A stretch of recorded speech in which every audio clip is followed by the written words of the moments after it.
مارتے پیٹتے ہیں تو اس پہ مجھے یاد ہے، میں آپ کو ایک چھوٹا سا واقعہ اپنا سناتی ہوں کہ جب میں میٹرک میں تھی تو میں کیا کرتی تھی، میتھس کے سوال حل کرتی تھی نا تو وہ برابر کا نشان نہیں لگاتی تھی.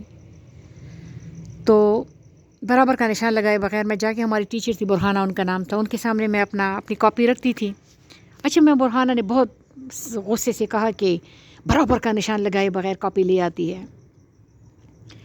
میں اپنی سیٹ پہ آئی نا، اور اگلے سوال میں نے برابر کا نشان ایسے لگایا کہ بال پوائنٹ کو مٹھی میں پکڑ کے نا رگڑ رگڑ کے اپنی کاپی پہ میں نے برابر کا ایسا نشان لگایا کہ 10-15 صفحے پھٹ گئے تھے. میں نے مس برہانہ کے آگے اپنی کاپی رکھی تو مس برہانہ نے وہ پھٹے ہوئے صفحے کاؤنٹ کر لیے کہ کتنے صفحے پھٹے ہیں. پھر انہوں نے، پتہ تو ان کو چل گیا کہ میں بدمعاشی کر رہی تھی. پھر اس کے بعد انہوں نے میری کاپی، میرا سوال چیک کیا، کچھ نہیں کہا اور میری کاپی مجھے واپس کر دی. میں تھوڑی سی بلکہ ان کی خاموشی پہ شرمندہ بھی ہو گئی. کچھ دنوں بعد میں نے کوئی شاعری کی تھی تو میں اپنی کلاس ٹیچر میم عظمت کو وہ دکھا رہی تھی. میم عظمت مجھے بہت پراسرار نظروں سے دیکھ رہی تھی. تو لڑکیاں ادھر ادھر ہو رہی تھی تو اندر باہر کچھ معاملہ تھا، میں اسمیل کر رہی تھی لیکن مجھے سمجھ نہیں آ رہی تھی کہ کیا ہوا ہے، یہ میڈم کیوں اس طرح کا بیہیو کر رہی ہے، یا لڑکیاں کیا کر رہی ہیں ادھر ادھر پھر کے. ہمارے اسکول میں بڑا سارا، ہمارا اسکول تھا کھلے گراؤنڈز والا، تو اس میں نا ایک کھجور کا درخت تھا. تو کھجور کے درخت سے جو ہماری پروکٹر تھی نا، وہ ڈنڈا پی این سے کہہ کے نا وہ ڈنڈا کٹوا کے لائی. اب کھجور کے درخت کا ڈنڈا آپ کو پتہ ہے کہ کیسا خطرناک ہوتا ہوگا. پھر اس کے بعد میم عظمت نے مجھے بلایا اور مجھے کہتی کہ ادھر آؤ. کہتی تم نے مس برہانہ سے بدتمیزی کی ہے. میں نے کہا جی. کہتی ہے کیوں؟ میں نے کہا مجھے غصہ آ گیا تھا. کہتی آجا میں تیرا غصہ نکالتی ہوں. اس کے بعد مس عظمت نے مجھے پیٹنا شروع کیا. میرے ہاتھوں پہ ایسے ظالمانہ ڈنڈے مارے کہ میں آپ کو کیا بتاؤں. 2-3-4 ڈنڈوں کے بعد میرا ہاتھ اس قابل نہیں تھا کہ میں اس کو اٹھاتی، تو میری پیچھے 2 لڑکیاں کھڑی تھی. ایک میرا ایک ہاتھ اٹھاتی ڈنڈا کھلانے کے لیے، دوسری لڑکی میرا دوسرا ہاتھ اٹھاتی. اور ایک لڑکی تھی، پتہ نہیں اگر اس کو کسی طرح میری آواز پہنچے، اس کا نام تھا شہناز، تو اس کو ہم توپ کہتے تھے. توپ نا، توپ اللہ کی بندی گن رہی تھی. اور جب میں نے ڈنڈے کھائے، اور ڈنڈے کھانے کے دوران ہی میرا ہاتھ سوج گیا تھا. کبھی ان کی، یہ میری کلائی کے رگوں پہ ان کے ڈنڈے پڑ رہے تھے. اور بعد میں توپ نے کہا کہ رضیہ کو 32 ڈنڈے پڑے ہیں، 16 ایک ہاتھ پہ، 16 دوسرے ہاتھ پہ. اور میری کلائی، میری رگیں کالی پڑ گئی تھیں ڈنڈے کھانے کے دوران ہی. میں باہر نکلی نا دوستوں، تو میں نے پودے برباد، پودے لگے ہوئے تھے، تو میرے غصے سے پودے کھیڑنا شروع کیے اور میں چیزوں کو لاتے مار رہی تھی، گملوں کو. اور تو جو مالی تھا وہ بھاگتا ہوا آیا تو کہتے کیا کر رہی ہو نا.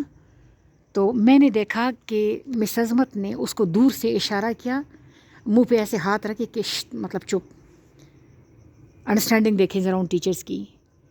میں نے جو بربادی کرنی تھی تھوڑی بہت، جتنی استطاعت تھی وہ میں نے کر لی. اس کے بعد میں گھر آ گئی، اور گھر میں نے جھوٹ بولا کہ لڑکیاں پکنک پہ جا رہی ہے. تو ہم چونکہ پکنک پہ نہیں جاتے تھے تو اس لیے داجی کی طرف سے اجازت نہیں تھی پکنک پہ جانے کی. تو میں نے گھر میں جھوٹ بولا، پہلی دفعہ شاید اور آخری دفعہ، کہ لڑکیاں پکنک پہ جا رہی ہیں. یرا وہ دن اور آج کا دن، میں نے کبھی ٹیچرز کے ساتھ بدتمیزی کا سوچا بھی نہیں. میری بدمعاشی اتنی ٹھنڈی پڑ گئی ٹیچرز کے حوالے سے. میں ایسی انسان کی بچی بن گئی نا کہ ابھی بھی اسٹاف روم میں جونیئر جو ٹیچرز ہیں میں ان کی بھی عزت کرتی ہوں، میں ٹیچر ذات کی عزت کرتی ہوں. مجھے وہ مارنا اتنا یاد رہا، مجھے وہ مارنا میرے لیے اتنا کارگر ثابت ہوا. تو ہم کیا کرتے ہیں، بچوں کو کچھ کہتے بھی نہیں. بچے اتنے لاڈلے ہو گئے ہیں، آپ انہیں کچھ بھی کہیں تو وہ اپنی ماؤں کو لے آتے ہیں. مائیں آ کے وہ پرنسپل کے آفس میں بیٹھ جاتی ہیں اور شور ڈالتی ہیں اور تماشا کھڑا کرتی ہیں. اور پیرنٹس غلط مس گائیڈ کر رہے ہیں بچوں کو، پیرنٹس غلط کر رہے ہیں. کسی زمانے میں ہمیں کہا جاتا تھا، اور ابھی بھی بچوں کو جب میں مارتی ہوں، میں تو ابھی بھی مارتی ہوں، تو جب میں بچوں کو مارتی ہوں نا تو وہ کہتی ہیں میم اب یہاں پر دوزخ کی آگ حرام ہو گئی نا. تو یہ بچوں کے دماغوں میں، ہمارے دماغوں میں بھی یہ بات ڈالی گئی تھی کہ جہاں جہاں ٹیچر کا ڈنڈا، ٹیچر کا تھپڑ پڑے نا، جہاں جہاں ٹیچر کا ہاتھ مارنے کے دوران لگے تو وہ جگہ دوزخ کے لیے حرام ہو جاتی ہے. اب دوزخ کی آگ اس کو نہیں چھوئے گی. ابھی کتنی پیاری بات تھی، اور یہ کتنی پیاری مطلب ایک کیوٹ سی بات ہے. پتہ نہیں صحیح ہے غلط ہے، لیکن کیوٹ ہے، اچھی ہے، پیاری ہے، مزیدار ہے.